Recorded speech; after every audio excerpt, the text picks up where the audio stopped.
Hello student, मैं अनिल और आज हम डिस्कस करने वाले हैं विद्युत क्षेत्र में विद्युत ध्रुव की स्थितिज ऊर्जा। यानी कि यदि कोई विद्युत ध्रुव विद्युत क्षेत्र में रखा हो तो उसकी स्थितिज ऊर्जा का मान कितना होगा। इससे पहले वाली वीडियो में हमने विद्युत क्षेत्र में विद्युत ध्रुव के घुमाने में किए गए कार्य का मान कैलकुलेट किया था और आज के इस वीडियो में हम एक समान विद्युत क्षेत्र में रखे विद्युत ध्रुव की स्थिति ऊर्जा का परिकलन करेंगे। तो वीडियो को यानी कि इस टॉपिक को पूरा समझने के लिए वीडियो को पूरा देखें। तो पहले तो हम ये समझे कि स्थिति ऊर्जा किसे कहते हैं, यानी कि एक विद्युत क्षेत्र में विद्युत ध्रुव रखा है तो इसकी स्थिति ऊर्जा किसे कहेंगे, स्थिति ऊर्जा को किस तरह से परिभाषित करेंगे।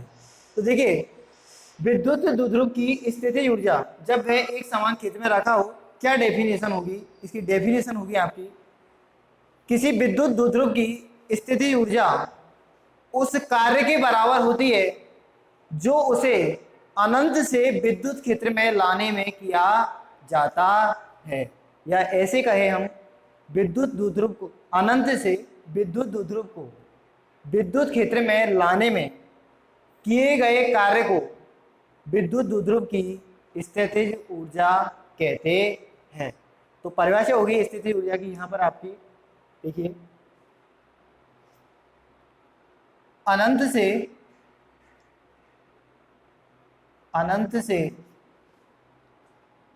विद्युत ध्रुव को अनंत से विद्युत ध्रुव को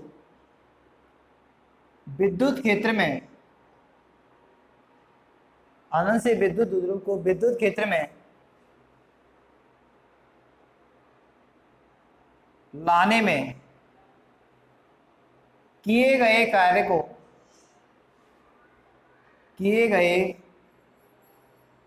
को ही विद्युत क्षेत्र में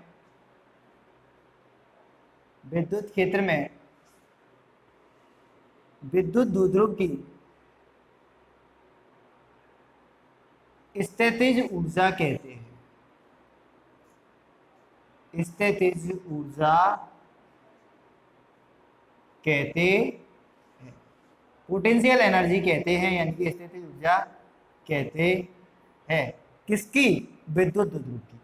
जब वह एक विद्युत क्षेत्र में स्थित हो तो किसे कहेंगे हम, विद्युत स्थितिज ऊर्जा। अनंत से उस विद्युत ध्रुव को विद्युत क्षेत्र में लाने में जो कार्य किया जाएगा उसे ही हम क्या कहेंगे, विद्युत ध्रुव की स्थितिज ऊर्जा कहेंगे। अब इसका मान निकालना है हमें, यदि कि इस स्थिति ऊर्जा का मान कैलकुलेट करना है। कैसे कैलकुलेट करेंगे इस स्थिति ऊर्जा का मान, तो ये तो हुई हमारी डेफिनेशन। अब हमें आगे डेरिवेशन करना है इसका, तो मान निकालना है। तो मान निकालने के लिए सबसे पहले हम क्या करेंगे, एक चित्र बनाते हैं, उसमें एक समान विद्युत क्षेत्र बनाते हैं। एक समान विद्युत क्षेत्र कैसे बनाते हैं, एक समान विद्युत क्षेत्र में हम जानते हैं विद्युत बल रेखाएं एक दूसरे से के समांतर और परस्पर समान दूरी पर स्थित होती है। तो ये हमारा एक समान विद्युत क्षेत्र है। तो इसमें विद्युत बल रेखाएं जो होंगी वो क्या होंगी, समांतर होंगी और एक दूसरे से समान दूरी पर स्थित होंगी। ये एक समान विद्युत क्षेत्र है ई वेक्टर। इसमें किसी विद्युत ध्रुव को इस प्रकार लाया जाता है कि विद्युत ध्रुव की दिशा पी वेक्टर और विद्युत क्षेत्र की दिशा ई वेक्टर क्या रहे, दोनों एक दूसरे के समांतर रहे, यानी कि दोनों के जो मध्य कोण है वो थीटा बराबर कितना रहे, 0 डिग्री रहे। तो अनंत से, कहां से, अनंत से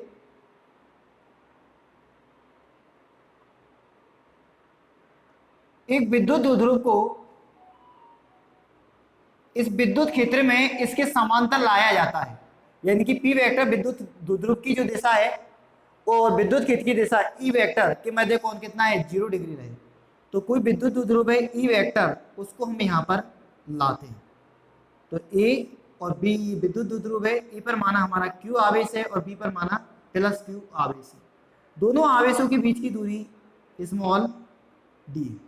अब देखिए यहाँ पर दोनों के मध्य में जो कोण है ई वेक्टर और पी वेक्टर कितना है 0 डिग्री है। कितना है 0 डिग्री है यहाँ पर। तो विद्युत द्विध्रुव को विद्युत क्षेत्र में इस प्रकार से लाते हैं कि पी वेक्टर यानी कि विद्युत द्विध्रुव की दिशा और ई वेक्टर विद्युत क्षेत्र की दिशा के मध्य कोण क्या रहे, समान रहे, जो 0 डिग्री रहे, यानी कि दोनों एक दूसरे के क्या रहे, समांतर रहे। अब जो किया गया कार्य होगा वो क्या होगा, देखिए अब विद्युत द्विध्रुव को जब हम अनंत से लाते हैं, विद्युत द्विध्रुव को अनंत से लाते हैं तो इसके दो आवेश होते हैं, माइनस क्यू आवेश और प्लस क्यू आवेश। माइनस क्यू आवेश और प्लस क्यू आवेश। प्लस क्यू आवेश पर तो इस पे क्या करना पड़ता है, जब अनंत से लाते हैं तो इस पर तो क्या करता है, बाह्य कार्य करना पड़ता है। और माइनस क्यू आवेश पर विद्युत क्षेत्र स्वयं कार्य करता है।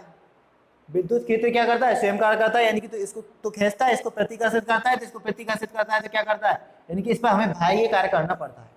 अब जब ये विद्युत द्विध्रुव यहां आ जाता है, यहां पर आ जाता है, तो यहां से यहां तक आने में इसको, यानी कि जो माइनस क्यू आवेश है वो प्लस क्यू आवेश से ये डी दूरी क्या चलता है, ज्यादा चलता है।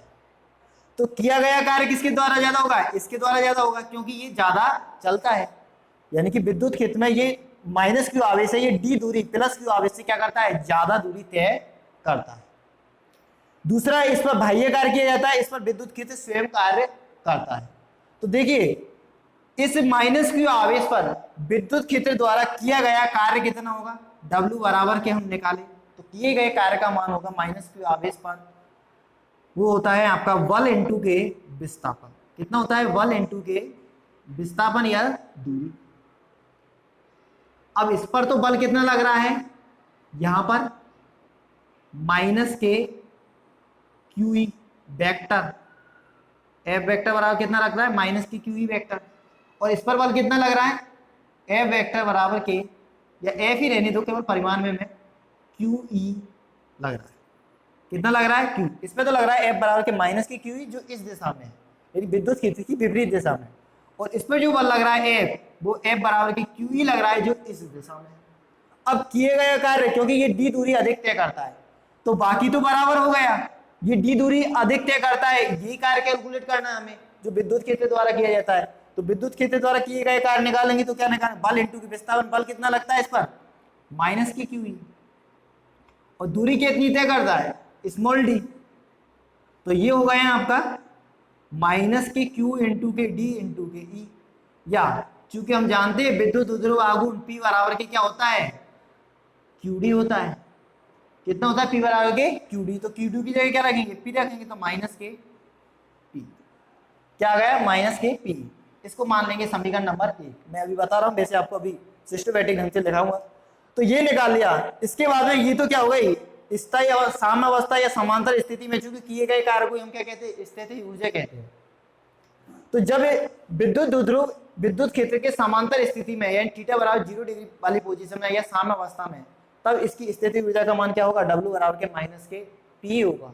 लेकिन थीटा कोण पर है, जैसे मान के चलो ये विद्युत द्विध्रुव इस कंडीशन में है, इस थीटा कोण पर है, थीटा एंगल पर है यहाँ पर, तब विद्युत द्विध्रुव की स्थितिज ऊर्जा का मान कितना होगा, तो ये निकालेंगे। तो पहले हम ये सब करने से पहले लिख लेते हैं इसके बारे में, चित्र के बारे में।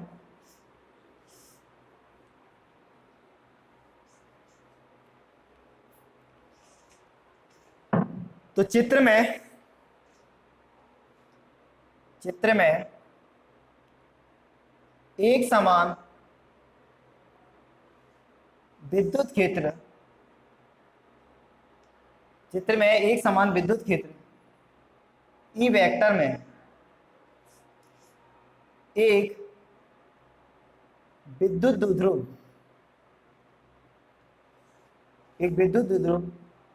P वेक्टर स्थित है।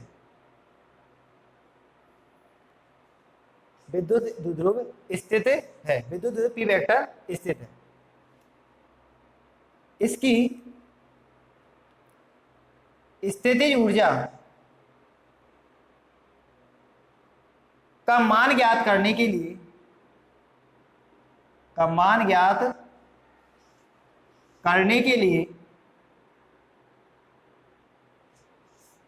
विद्युत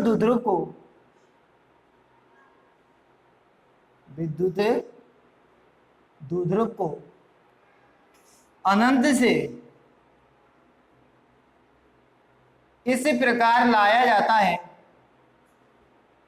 इस प्रकार लाया जाता है कि P वेक्टर व E वेक्टर समांतर, यानी कि थीटा बराबर की 0 डिग्री, P वेक्टर व E वेक्टर थीटा व समांतर रहे। यानी कि विद्युत द्विध्रुव को अनंत से हम इस प्रकार से लाएंगे कि जो विद्युत द्विध्रुव है हमारा, उसकी दिशा और विद्युत क्षेत्र की दिशा, दोनों की दिशा क्या हो, एक समान हो। तो इस प्रकार से लाते हैं, अनंत से इस प्रकार लाया जाता है। तो जब अनंत से इसको विद्युत क्षेत्र में लाते हैं तब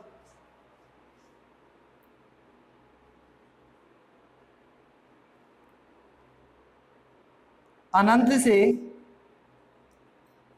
विद्युत द्विध्रुव को, अनंत से विद्युत द्विध्रुव को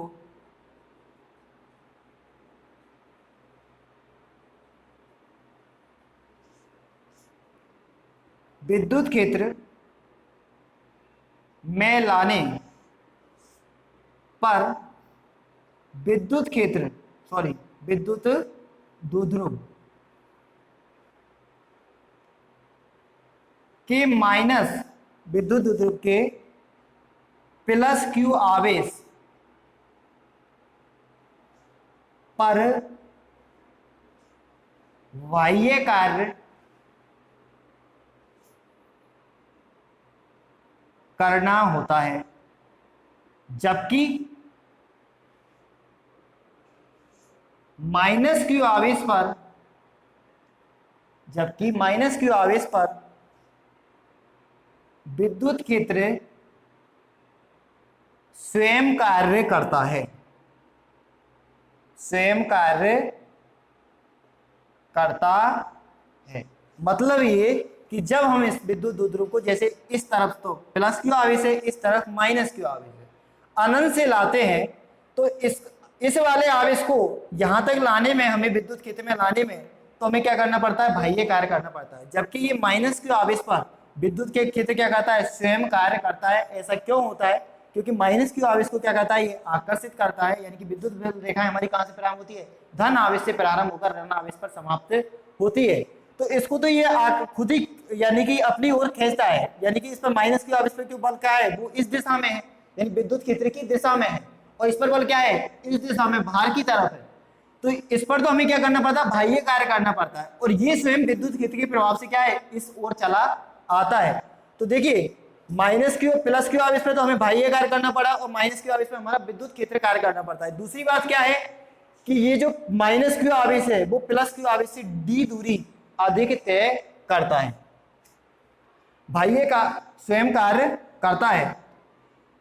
विद्युत द्विध्रुव का माइनस Q आवेश प्लस Q आवेश की तुलना में d दूरी अधिक तय करता है, d दूरी अधिक तय करता, d दूरी अधिक तय करेगा। माइनस Q आवेश है, क्योंकि ये प्लस Q आवेश तो यहाँ रह गया, तो भी ये d दूरी आगे, क्योंकि d दूरी पहले से ही आगे है, तो d दूरी ये क्या करेगा, अधिक तय करेगा विद्युत क्षेत्र में। अब बाकी का कार्य तो आपका क्या हो जाता है, बराबर हो जाता है। अब ये d दूरी अधिक तय करता है, ये क्या होगा, एक्स्ट्रा कार्य होगा। तो ये कार्य किसके द्वारा किया जाएगा, इसके द्वारा किया जाएगा, यानी कि ये बल जो है F बराबर के माइनस के QE के द्वारा किया जाएगा। अब इस कार्य का मान निकालना है। अतः विद्युत क्षेत्र द्वारा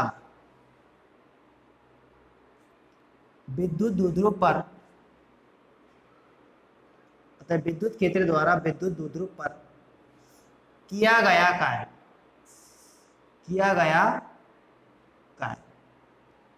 किए गए कार्य का मान क्या होगा, विद्युत द्विध्रुव पर किए गए कार्य का मान होगा W बराबर के माइनस क्यू आवेश पर बल, माइनस क्यू आवेश पर बल इंटू के दूरी। माइनस क्यू आवेश पर बल कितना है आपका, माइनस की क्यू ई, और दूरी कितनी अधिक तय करता है, डी। तो ये हो गया आपका W बराबर के माइनस के क्यू, डी को पहले लिख लू, इंटू के ई।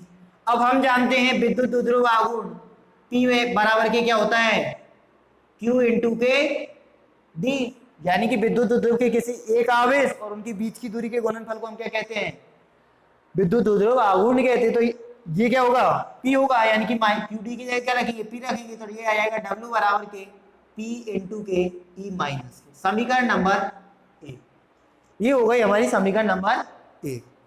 अब आगे देखिए, तो किए गए कार्य को हम क्या कहते हैं, अनंत से विद्युत द्विध्रुव को विद्युत क्षेत्र में लाने में किए गए कार्य को हम क्या कहते हैं, विद्युत द्विध्रुव की स्थितिज ऊर्जा कहते हैं। तो ये विद्युत स्थितिज ऊर्जा हो गई, क्योंकि किए गए कार्य का मान है ये आपका W बराबर के माइनस के P। लेकिन ये तो कब कार्य का मान कब है, जब समांतर स्थिति में लाते हैं। किस स्थिति में लाते हैं, समांतर स्थिति में लाते हैं। लेकिन हमारा विद्युत द्विध्रुव थीटा वाली स्थिति में हो, तब किए गए कार्य का मान यानी कि स्थिति ऊर्जा का मान कितना होगा आपका, तब देखिए। तो ये हो गया समीकरण नंबर 1, W बराबर के माइनस के P। इस विद्युत द्विध्रुव को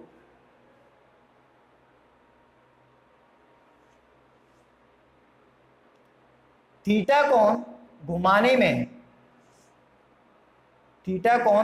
में किया गया कार्य, थीटा कोण घुमाने में किया गया कार्य। अब यदि मैं इस विद्युत द्विध्रुव को यहां से इस तरह से घुमा दूं, यानी कि थीटा एंगल घुमा दूं, ये आपका ए बिंदु हो जाता है और ये आपका बी बिंदु हो जाता है, तो थीटा कोण घुमा दिया। तो थीटा कोण घुमाने में किया गया कार्य कितना होता है, ये हम पिछली वाली वीडियो में पढ़ चुके हैं। पिछली वाली वीडियो में हम कैलकुलेट कर चुके हैं कि थीटा कोण घुमाने में कितना कार्य किया जाता है। तो थीटा कोण घुमाने में किया गया कार्य W बराबर के होगा आपका PE 1 माइनस के कॉस थीटा, समीकरण नंबर 2। तो देखिए, अनंत से इस स्थिति में लाने में किया गया कार्य का आपका ये, अनंत से इस स्थिति में लाने में किया गया कार्य आपका ये, इसको W1 मान लो। थीटा कोण घुमाने में किया गया कार्य आपका ये, इसको W2 मान लो। अतः थीटा कोणीय स्थिति में स्थित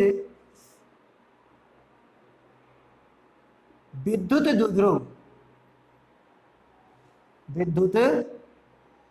द्विध्रुव, या इस तरह से लिखता हूं मैं, अतः विद्युत द्विध्रुव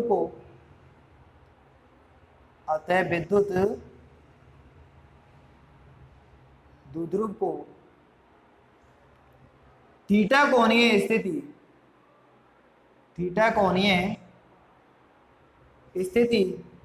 में लाने में किया गया कार्य, थीटा कोणीय स्थिति में लाने में किया गया कार्य कितना होगा, ये 0 डिग्री अनंत से लाए यहां तक, यानी कि इस स्थिति में लाए, तो ये किया गया कार्य ये हो गया आपका।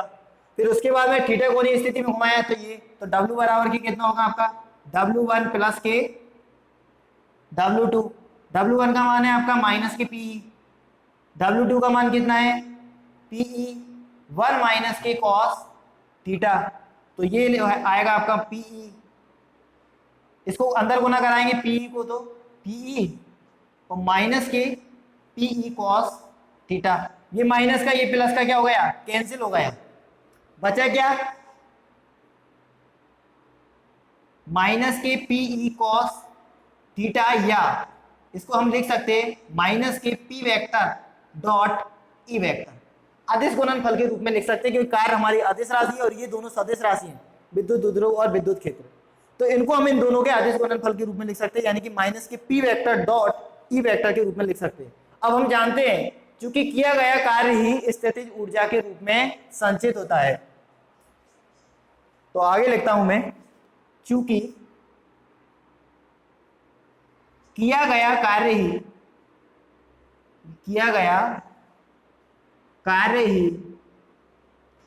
स्थितिज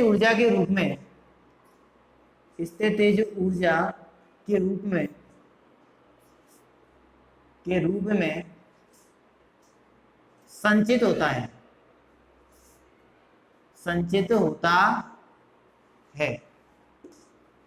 रूप में संचित होता है, अतः